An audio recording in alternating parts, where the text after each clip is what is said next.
ನಟ ದರ್ಶನ್ ತೂಗುದೀಪ ಅವರು ಸದ್ಯ ಚಿತ್ರದುರ್ಗ ರೇಣುಕಾಸ್ವಾಮಿ ಕೊಲೆ ಆರೋಪದಲ್ಲಿ ಜೈಲಿನಲ್ಲಿದ್ದಾರೆ. ಇದೀಗ ಪತಿ ದರ್ಶನ್ ಅವರನ್ನ ಪತ್ನಿ ವಿಜಯಲಕ್ಷ್ಮಿ ಅವರು ಭೇಟಿ ಮಾಡಿದ್ದು ಪತ್ನಿ ಬಳಿ ದರ್ಶನ್ ಕಣ್ಣೀರು ಹಾಕಿದ್ದಾರೆ. ಅಷ್ಟೇ ಅಲ್ಲದೆ ಪತ್ನಿ ಬಳಿ ತಮ್ಮ ಅಭಿಮಾನಿಗಳಿಗೆ ಮುಖ್ಯವಾದ ಮೆಸೇಜ್ ಕಳುಹಿಸಿದ್ದಾರೆ. ಹಾಗಾದ್ರೆ ಏನಿದು ಮೆಸೇಜ್? ಅದೆಲ್ಲ ಸಂಪೂರ್ಣವಾಗಿ ನೋಡೋಣ ಬನ್ನಿ.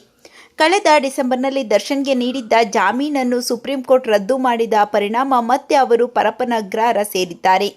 ಇನ್ನು ದರ್ಶನ್ ನಟನೆಯ ಡೆವಿಲ್ ಸಿನಿಮಾದ ದರ್ಶನ್ ಆಕ್ಟಿಂಗ್ ಡಬ್ಬಿಂಗ್ ಕೂಡ ಮುಗಿದಿದೆ. ಈ ಸಿನಿಮಾ ದರ್ಶನ್ ಅನುಪಸ್ಥಿತಿಯಲ್ಲಿ ರಿಲೀಸ್ ಆಗುತ್ತಾ ಎಂಬ ಪ್ರಶ್ನೆ ಇದೆ. ಹೀಗಿರುವಾಗ ಪತ್ನಿ ವಿಜಯಲಕ್ಷ್ಮಿ ಮುಖಾಂತರ ದರ್ಶನ್ ಅವರು ಅಭಿಮಾನಿಗಳಿಗೆ ಸಂದೇಶ ಕಳುಹಿಸಿದ್ದಾರೆ. ಎಲ್ಲರಿಗೂ ನಮಸ್ಕಾರ, ನಾನು ವಿಜಯಲಕ್ಷ್ಮಿ ದರ್ಶನ್.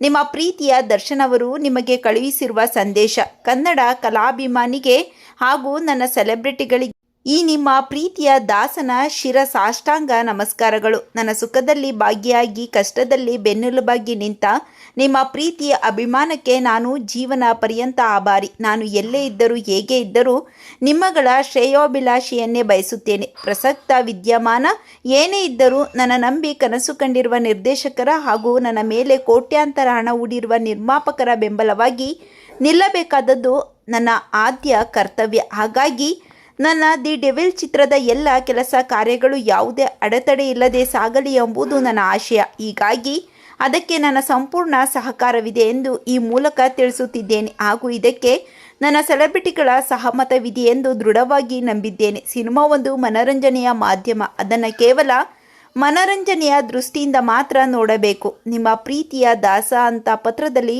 ದರ್ಶನ್ ಬರೆದಿದ್ದಾರೆ. ನಟ ದರ್ಶನ್ ಅವರ ಬಗ್ಗೆ ನಿಮ್ಮ ಅನಿಸಿಕೆಗಳನ್ನು ಕಾಮೆಂಟ್ ಮಾಡಿ ತಿಳಿಸಿ.